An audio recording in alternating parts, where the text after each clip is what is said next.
उत्तर प्रदेश विधानसभा में नजूल भूमि संबंधित विधेयक के पेश होने पर इस बिल के विरोध पर विचार विमर्श के लिए विधान परिषद को पावर समिति को इस बिल को भेज दिया गया है, जिसके बाद भाजपा के सहयोगी दल अपना दल के राष्ट्रीय अध्यक्ष अनुप्रिया पटेल के विरोध करने पर अब मामला तूल पकड़ता जा रहा है, जिस पर भारतीय जनता पार्टी से चित्रकूट के मानिकपुर विधानसभा से पूर्व विधायक आनंद शुक्ला ने अनुप्रिया पटेल पर जमकर हमला बोला है।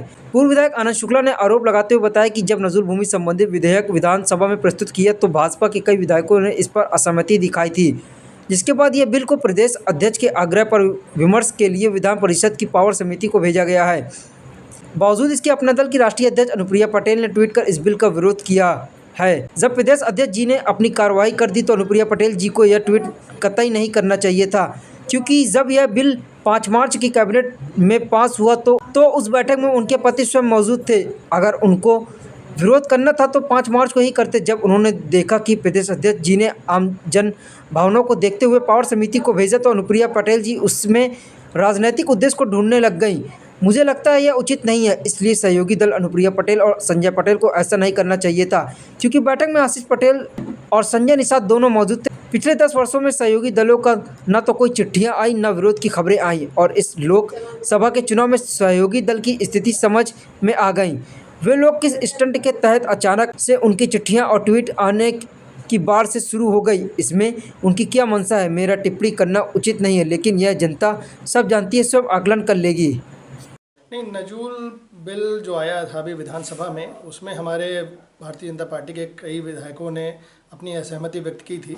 उसके बाद जब विधान परिषद में गया तो हमारे भारतीय जनता पार्टी के प्रदेश अध्यक्ष आदरणीय भूपेंद्र जी ने उसको सदन से आग्रह किया कि इसको प्रवर समिति को भेज दिया जाए विचार विमर्श के लिए। लेकिन उसके बाद मैंने स्वयं देखा कि उसमें अनुप्रिया जी ने, अपना दल के राष्ट्रीय अध्यक्ष और केंद्रीय मंत्री, उन्होंने एक ट्वीट करके लिखा कि इसको वापस लेना चाहिए, ये जनभावना के विपरीत है। हम लोग स्वयं सहमत नहीं हैं और उसके बारे में प्रदेश अध्यक्ष जी ने कार्रवाई अपना कर दी।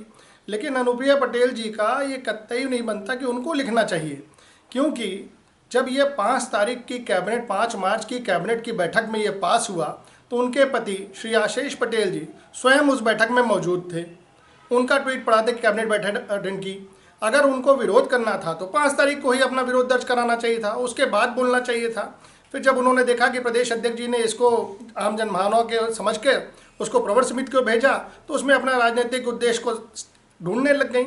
और ये मुझे लगता है उचित नहीं है सहयोगी दल को, ना संजय निषाद जी का ना अनुप्रिया पटेल जी को, कि दोनों उस बैठक में आशीष पटेल जी मौजूद थे, संजय निषाद जी मौजूद थे। तो उनको 5 तारीख को विरोध न करके अब आप बाद में मीडिया में वहाँ कैबिनेट की बैठक में अपना विरोध न दर्ज कराकर आप बाहर जाके पब्लिक में ये संदेश दें कि आप सरकार को आड़े हाथ ले रही हैं, ये कतई उचित नहीं है। मैं इसको उचित नहीं समझता।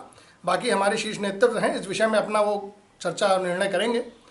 मुझे अपनी भावना थी, मैंने अपना भावनाओं को सार्वजनिक रूप से ट्वीट में प्रदर्शित कर। अच्छा, ऐसा तो नहीं कि 2027 में विधानसभा का चुनाव हो, जिस तरीके से यूपी में बीजेपी का ग्राफ कहीं ना कहीं गिरा, कम सीटें आई हैं, तो उसको देखकर अब ये अलग होना चाहते हो या ऐसा कुछ रहा? अब देखिए, परिस्थितियां तो गठबंधन दलों की क्या है वो चुनाव में आप स्वयं समझ रहे होंगे।